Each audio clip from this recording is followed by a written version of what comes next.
Welcome to all the students. Rayat Shikshan Sanstha Satara organized Rose Project for 11 science students conducted by Yashwantrao Chavan Institute of Science Satara. Myself, Gaikwad Vaishali Vishwas from YCIS Satara in Biology Department. Today we are discuss about the topic excretion and osmoregulation. In this topic, today we are discuss the disorders of excretory system. Disorders मध्ये प्रथम आपण kidney stone हे पाहणार आहोत. Kidney stones are also called as renal calculi. Renal म्हणजे काय तर kidney are also called as renal and calculi means stones. Kidney stones are form in the kidney and urinary bladder. Kidney stone जे आहेत ते किडनीमध्ये वेगवेगळ्या लोकेशनवरती आपल्याला पाहायला मिळतात.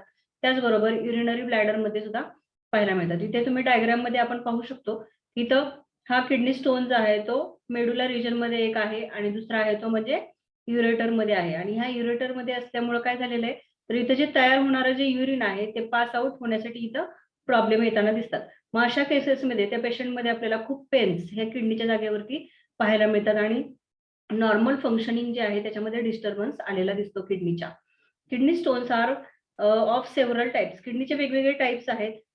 हे टाइप्स कशावरून पडलेले आहेत तर types of crystal they consist of majority of them are calcium oxalate and calcium phosphate stone. हे स्टोन जे आहेत ते वेगवेगळ्या टाईपचे असलेले दिसतात. मग त्याच्यामध्ये स्टोरॉइड स्टोन्स असतील किंवा कॅल्शियम ऑक्झॅलेट आणि कॅल्शियम फॉस्फेटचे स्टोन हे मोस्टली आपल्याला पाहायला मिळतात. अशा प्रकारे हे किडनी स्टोन जे आहेत त्यांच्यामुळे जास्तीत जास्त लोकांमध्ये आपल्याला हे किडनी स्टोन्स आता पाहायला मिळतात. ते कशामुळे होत आहे तर आपण जे पाणी पितो त्याच्यामध्ये जर क्षार जास्त असतील तर किडनी स्टोनचं प्रमाण हे आपल्याला जास्त वाढलेलं दिसतं. त्याचबरोबर आपल्याला जर पाणी पिण्याचं प्रमाण जर कमी असेल तर त्यामुळे सुद्धा किडनी स्टोन्स हे आपल्याला झालेले दिसून येतात. त्यानंतर नेक्स्ट डिसीज आहे तो म्हणजे युरेमिया. आता युरेमिया म्हणजे काय तर excess of urea in the blood is called as urea. आता आपल्याला माहिती आहे की युरिया हा जो आहे तो नायट्रोजनिस्ट वेस्ट मटेरियल आहे आणि ते आपल्या शरीरामधून बाहेर टाकणं गरजेचं आहे. नॉर्मल व्हॅल्यू युरियाची जर आपल्या ब्लडमध्ये बघितली तर ती किती असते 0.01 to 0.03 एवढं पर्सेंटेज आपल्या ब्लडमध्ये युरियाचं असेल तर ते नॉर्मल आहे.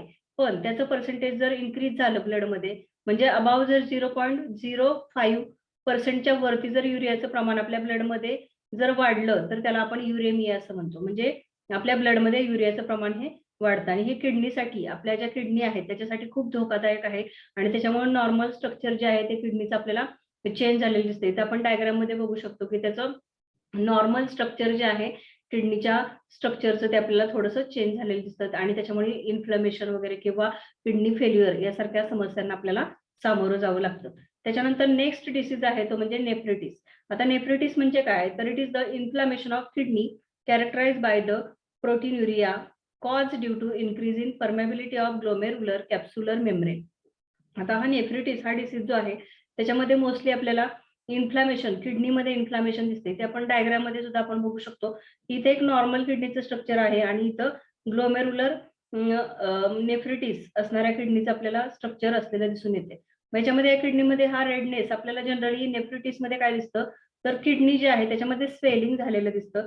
त्याचबरोबर रेडनेस आलेला दिसतो. ही महत्वाची सिम्पटम्स आहेत आणि खूप जास्त पेन ह्या डिसीज मध्ये आपल्याला झालेलं दिसतं. याच्यामध्ये कशामुळे नेफ्रिटिस हा डिसीज होतो तर जनरली अशी लोक की जास्त प्रोटीन्स कंझ्युम जर जास्त करत असतील किंवा कार्निव्हरस अशा प्रकारे जास्त प्रोटीनचं प्रमाण जर त्यांच्या आहारामध्ये असेल तर अशा व्यक्तींमध्ये नेफ्रिटिसचं प्रमाण हे आपल्याला झालेलं दिसतं की ज्याच्यामध्ये किडनीमध्ये खूप जास्त पेन्स होतात, रेडनेस येतं, स्वेलिंग येतं आणि मग त्याचं नॉर्मल फंक्शनिंग किडनीचं व्यवस्थित होत नाही. This lead to the change in blood colloidal osmotic pressure. त्याच्यामुळे ब्लडचं कोलॉइडल ऑस्मोटिक प्रेशर जे आहे ते चेंज होतं leading to the movement of fluid from blood to interstitial space. It is reflected by the oedema. आणि याच्यामुळे kidney जी आहे ती सुजते, त्याच्यामध्ये एडिमा आलेला आपल्याला दिसून येतो आणि नेफ्रिटिसमध्ये जास्तीत जास्त इन्फ्लमेशन आणि सूज हे प्रकार आपल्याला जास्त दिसतात. It is very harmful disease. त्याच्यानंतर नेक्स्ट आहे ते म्हणजे रेनल फेल्युअर. आता मगाशीच आपण सांगितलेलं की किडनी म्हणजे रेनल आपण म्हणतोय आणि त्याच्यामध्ये फेल्युअर निर्माण होतं. म्हणजे असे जे काही डिसीजेस आहेत आणि त्याच्यामुळे किडनी काय करते तर आपलं काम ती जे नॉर्मल फंक्शनिंग आहे ते करू शकत नाही आणि अशा वेळेला आपण किडनी फेल झाली म्हणतो किडनी किंवा रिनल फेल्युअर त्या गोष्टीला म्हणत असतो. मग याच्यामध्ये रिनल फेल्युअरचे दोन टाईप आहेत. एक म्हणजे ॲक्यूट रिनल फेल्युअर आणि सेकंड आहे तो म्हणजे क्रोनिक किडनी डिसीजेस. मग याच्यामध्ये अॅक्यूट रिनल फेल्युअर मध्ये काय येतं, तर it is sudden worsening of renal functions that most commonly happen after severe bleeding. There is a decrease in urine output. आता या डिसीज मध्ये काय होतं की किडनी जे आहे तिचं नॉर्मल फंक्शन काय आहे किडनीचं ते आपल्याला माहिती असणं गरजेचं आहे, की नॉर्मली किडनी आपल्या बॉडीमधील किंवा ब्लड मधील जे नायट्रोजनस वेस्ट मटेरियल आहे ते बाहेर टाकण्याचं अतिशय महत्वाचं काम करत असते. आणि मग अशा वेळेला किडनी ज्या वेळेला फेल होते त्यावेळेला नायट्रोजनस वेस्ट मटेरियल ब्लड मधून आपण बाहेर टाकू शकत नाही आणि मग ते शरीरामध्ये आपल्या हे नायट्रोजनस वेस्ट मटेरियल आहे ते साठत राहतं आणि त्याचा परिणाम संपूर्ण आपल्या आरोग्यावरती झालेला दिसून येतो. मग अॅक्यूट रिनल फेल्युअर मध्ये काय होते, तर याच्यामध्ये आपल्याला काय दिसतं, there are decrease in urine output, म्हणजे युरिन आउटपुट जे आहे त्या व्यक्तीचं कमी होतं किंवा ब्लड युरिन मधून ब्लड येणं वगैरे अशा प्रकारचे आपल्याला सिम्पटम्स रिनल फेल्युअर मध्ये बघायला मिळतात, की त्याच्या वेळेला किडनी तिचं काम करायचं म्हणजे काम व्यवस्थित करत नसते. त्यानंतर क्रोनिक किडनी डिसीजेस मध्ये काय दिसतं, तर it is a progressive and glomerular filtration rate. It may be cause due to the chronic glomerulonephritis. It may detected by the reduce kidney size and possibility of anaemia. मग या chronic kidney diseases मध्ये काय होतं, तर सतत म्हणजे खूप जास्त कालावधीमध्ये जर हा अॅक्यूट रिनल फेल्युअर जर लक्षात आला नसेल तर क्रोनिक किडनी डिसीजेस आपल्याला झालेले दिसतात. आणि मग त्याच्यामध्ये काय होतं, तर ग्लोमेरुलर नेफ्रिटिस दिसतं, म्हणजे जळजळ होणे, खूप किडनीच्या रिजन मध्ये खूप पेन होणे, अशा प्रकारची लक्षणं किंवा स्वेलिंग असेल, रेडनेस असेल, ही लक्षणं आपल्याला तिथे दिसतात. आणि it may be detected by the reduce kidney size. किडनीची साईज सुद्धा अशा व्यक्तींमध्ये काय होते, रिनल फेल्युअर मध्ये कमी झालेली दिसते. त्याचबरोबर पॉसिबिलिटी ऑफ एनिमिया. आणि मग किडनी जर तिचं काम व्यवस्थित करत नसेल तर आपोआपच त्या व्यक्तीमध्ये मग इतर लक्षणं दिसतात, की उदाहरणार्थ एनिमिया वगैरे अशा प्रकारची लक्षणं आपल्याला दिसतात. टॉक्झिसिटी त्या व्यक्तीच्या बॉडीमध्ये आपल्याला निर्माण झालेली दिसून येते. आता त्याच्यानंतर आता हे जे आपण डिसीजेस वेगवेगळे पाहिले, आता त्याच्यावरती सोल्युशन काय आहे, तर किडनी जे आहे ते नॅचरली आपल्या बॉडीमध्ये असते आणि आपल्या बॉडीमधून ती काय करते, नायट्रोजनस वेस्ट मटेरियल बाहेर टाकत असते, अतिशय महत्वाचं काम करत असते. पण किडनी जर फेल झाली तर किडनीचं काम करण्यासाठी आपण आर्टिफिशियल किडनीची मदत घेत असतो. आर्टिफिशियल किडनी मग याच्यामध्ये आपण डायलिसिस ही प्रक्रिया आपल्याला माहितीच आहे. डायलिसिस किंवा हिमोडायलिसिस आपण त्याला म्हणतोय. हिम म्हणजे काय, तर ब्लड, आणि डायलिसिस म्हणजे काय, तर फिल्ट्रेशन. याच्यामध्ये हिमोडायलिसिस या प्रोसेसमध्ये काय केलं जातं ते इथे डायग्राम तुम्हाला दाखवलेली आहे. यामध्ये काय होतं, तर in patient with uraemia, urea is remove by the haemodialysis. आता मगाशीच आपण पाहिलेलं आहे की युरेमिया या डिसीज मध्ये काय होतं, तर त्या व्यक्तीच्या ब्लडमध्ये युरियाचं प्रमाण हे वाढलेलं असते आणि युरिया जो आहे तो आपल्या शरीरासाठी खूप घातक आहे. तो आपल्या ब्लड मधून बाहेर टाकलाच गेला पाहिजे. मग अशा व्यक्तीमध्ये आपण एक चांगला बेस्ट पर्याय किंवा बेस्ट ऑप्शन सांगू शकतो, तो म्हणजे तर हिमोडायलिसिस करू शकतो आपण.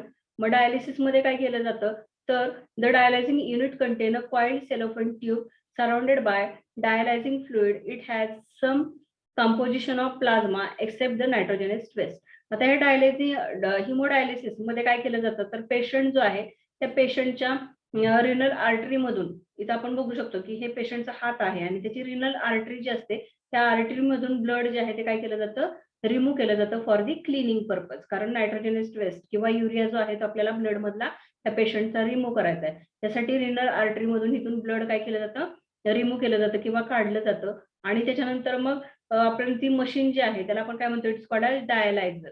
हा जो आहे तो डायलायझर आहे. मग या डायलायझर मध्ये कशी सिस्टीम असते, तर त्याच्यामध्ये प्रथम तर आपल्याला आर्टेरियल प्रेशर मॉनिटर असतो, की ब्लडचा फ्लो जो आहे तो व्यवस्थित मॉनिटर करणं किंवा तो मेंटेन करण्याचं काम हे आर्टेरियल प्रेशर मॉनिटर करत असतो. त्याच्यानंतर पुढे जो आहे तो ब्लड पंप आहे, की ब्लड पुढे परत ढकलण्यासाठी ब्लड पंप इथे दिसतो. त्याचबरोबर नेक्स्ट आपल्याला माहिती आहे की ब्लड जर आपल्या बॉडीमधून बाहेर आलं तर काय होतं, तर ते लगेच क्लॉट होतंय की नाही, लगेच क्लॉट होतं. मग क्लॉट झालं तर ते ब्लड आपण त्याचं फिल्ट्रेशन व्यवस्थित करू शकणार नाही. मग हे ब्लडचं क्लॉटिंग होऊ नये यासाठी अँटी अँटी क्लॉटिंग फॅक्टर जो आहे त्याला आपण हिपॅरिन असं म्हणतोय की नाही. मग हिपॅरिन इथं काय केला जातो, तर हिपॅरिन या ब्लड मध्ये इंजेक्ट केला जातो किंवा त्याच्यामध्ये सोडला जातो. आणि मग हिपॅरिन इंजेक्ट केल्यानंतर काय होतं, की ब्लड जे आपलं बाहेर आपण काढलेलं आहे ते काय होत नाही, क्लॉट होत नाही. त्याच्यानंतर नेक्स्ट काय आहे पुढे, तर डायलायझर इनफ्लो प्रेशर मॉनिटर. मग याच्यामध्ये डायलायझर जो आहे त्याचा इनफ्लो, तो सुद्धा डायलायझर जो आपण इथे वापरणार आहे हे डायलायझर मशीन आहे. हे छोटं दाखवलंय पण हे थोडंसं त्याची साईज मोठी असते. आणि ह्या डायलायझर मशीनचं सुद्धा फ्लो जो आहे तो मॉनिटर करणं खूप गरजेचं असतं. ह्या डायलायझर मशीनमध्ये काय असतं, आपल्याला काय दिसतं, तर द पोरस cellophane membrane of tube allow the passage of molecule based on the concentration gradient. आता ह्याच्यामध्ये हा जो डायलायझर आहे, या डायलायझर मध्ये काय असतं, तर सेमी परमिएबल मेम्ब्रेन असतो. कशाचा असतो, तर सेलोफेन ट्यूब्स असतात. ह्याच्यामध्ये काय असतं डायलायझर मध्ये, तर या डायलायझर मध्ये काय असतं, तर सेलोफेन ट्यूब्स प्रेझेंट असतात. अशा वेगवेगळ्या ट्यूब्स असतात आणि त्याच्यामध्ये त्याचा मेम्ब्रेन जो आहे ते सेलोफेन ट्यूबचा तो कसा असतो, सेमी परमिएबल, म्हणजे काही घटकच फक्त तो आत घेऊ शकतो किंवा बाहेर जाऊ शकतो. सिलेक्टिव्हली परमिएबल अशा प्रकारचा मेम्ब्रेन असतो. मग इथे ब्लड आल्यानंतर, इथून ब्लड प्लास झाल्यानंतर डायलायझर मध्ये आल्यानंतर काय होतं, तर डायलायझरच्या भोवती आपल्याला काय प्रेझेंट असलेलं दिसतं, तर डायलायझिंग आपल्याला मटेरियल प्रेझेंट असलेलं दिसतं, की ते काय करतं, डायलायझिंग फ्लुइड आपण त्याला म्हणतोय की नाही. सेलोफेन ट्यूबच्या बाजूला काय असतं, डायलायझिंग फ्लुइड असतं आणि या डायलायझिंग फ्लुइड मध्ये सेलोफेन ट्यूब्स असतात.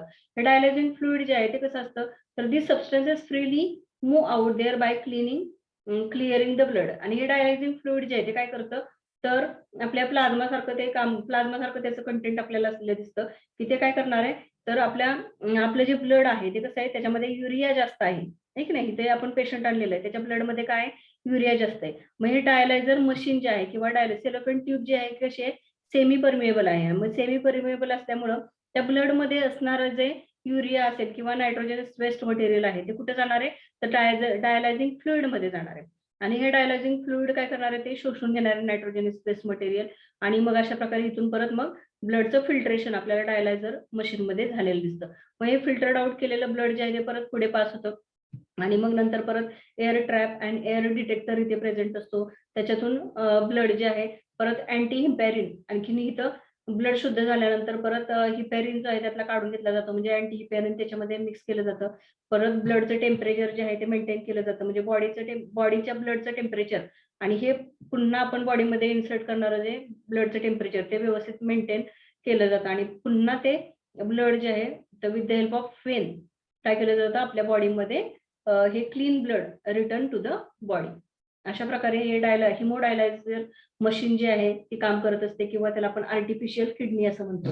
मग याच्यामध्ये व्हेनमध्येच हे ब्लड का सोडलं जातं, कारण आपल्याला माहिती की व्हेन ज्या आहेत त्या डायरेक्टली जाऊन कुणाला मिळतात, तर व्हेनमधून ब्लड जे आहे ते डायरेक्टली कुणाकडे जातं, हार्टकडे जात असतं. अशा प्रकारे क्लीन ब्लड आपण व्हेनमध्ये इन्सर्ट करत असतो आणि मग हार्टमधून संपूर्ण बॉडीकडे हे ब्लड जे आहे ते पुन्हा गेलं जातं. मग अशा व्यक्तींमध्ये की ज्यांच्यामध्ये किडनी फेल्युअर झालेला आहे, मग त्या व्यक्तींना मग आठवड्यातून 2 वेळा किंवा 3 वेळा हे ब्लड जे आहे ते प्युरिफाय करावं लागतं किंवा या मशीनचा वापर करावा लागतो. त्यानंतर नेक्स्ट आहे ते म्हणजे पेरिटोनियल डायलिसिस.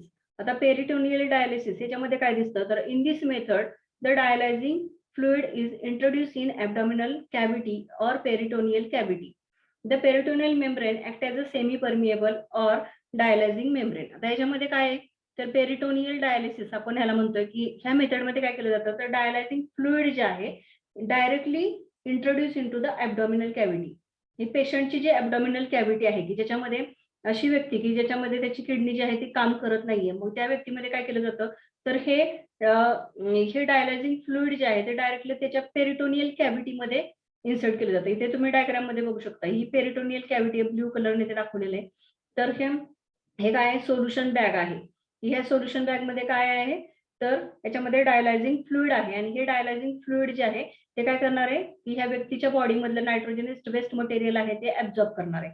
मग हे डायलायझिंग फ्लुइड जे आहे ते पेरिटोनियल कॅव्हिटीमध्ये आतमध्ये सोडलं जातं आणि मग सोडल्यानंतर मग ही पेरिटोनियल कॅव्हिटीमध्ये काय होईल, तर म्हणजे इथला the peritoneal membrane act as a semi permeable dialysing membrane. याच्यामध्ये पेरिटोनियल मेम्ब्रेन जो आहे तो स्वतः काय करतो, सेमी परमिएबल डायलायझिंग मेम्ब्रेन सारखं काम करतो. मग ही याच्यामध्ये ब्लडचं फिल्ट्रेशन होतं आणि आपोआप हे डायलायझिंग फ्लुइड मध्ये काय होतं, तर नायट्रोजनस वेस्ट मटेरियल जमा होतात आणि मग हे फ्लुइड मग गरजेनुसार काय केलं जातं, ते पुन्हा बाहेर काढलं जातं आणि गरजेनुसार ते आत घेतलं जातं. आता ही जी कंडिशन आहे ती आपण म्हणजे घरामध्ये करू शकतो किंवा ट्रॅव्हलिंग मध्ये करू शकतो. ही फक्त बॅग कॅरी करावी लागते त्या व्यक्तीला. पण ही जी मेथड आहे ती म्हणजे जे एक्स्ट्रा म्हणजे जास्त यूज मध्ये नाहीये. तर त्यापेक्षा हिमोडायलायझर हा जास्त प्रमाणामध्ये यूज केला जातो. याच्यामध्ये टॉक्सिक वेस्ट आणि extra solute pass into the fluid. याच्यामध्ये टॉक्सिक मटेरियल आणि एक्स्ट्रा सोल्यूट जे आहे ते ह्या फ्लुइड मध्ये कॅरी केले जातात किंवा घेतले जातात आणि मग ते अशा प्रकारे नायट्रोजन वेस्ट या प्रोसेसद्वारे सुद्धा आपण बॉडीमधून बाहेर टाकू शकतो. Can be peritoneal dialysis can be repeated as per need of patient. म्हणजे किती वेळा, म्हणजे पेशंटची ज्याप्रमाणे गरज असेल त्याप्रमाणे हे डायलायझिंग फ्लुइड बॉडीमध्ये सोडलं जातं आणि मग बॉडीमधून ते पुन्हा बाहेर सुद्धा काढलं जातं. त्याच्यानंतर नेक्स्ट प्रोसेस जी आहे ती म्हणजे किडनी ट्रान्सप्लांटेशन. आता आपण बघतो की ज्या वेळेला किडनी फेल होते त्यावेळेला आपण एकतर काय करत असतो, तर हिमोडायलायझर वापरतो की ज्याच्यामध्ये आपण आर्टिफिशियल किडनीचा हे करतो, आर्टिफिशियलचा सहारा घेत असतो. पण त्याद्वारे सुद्धा अशा वेळी काय होतं, तर पेशंट जो आहे तो म्हणजे जास्त रिलॅक्स फील करत नाही त्या कंडिशनमध्ये, की सतत आठवड्यातून 2 वेळा 3 वेळा या गोष्टी कराव्या लागतात. सॉरी.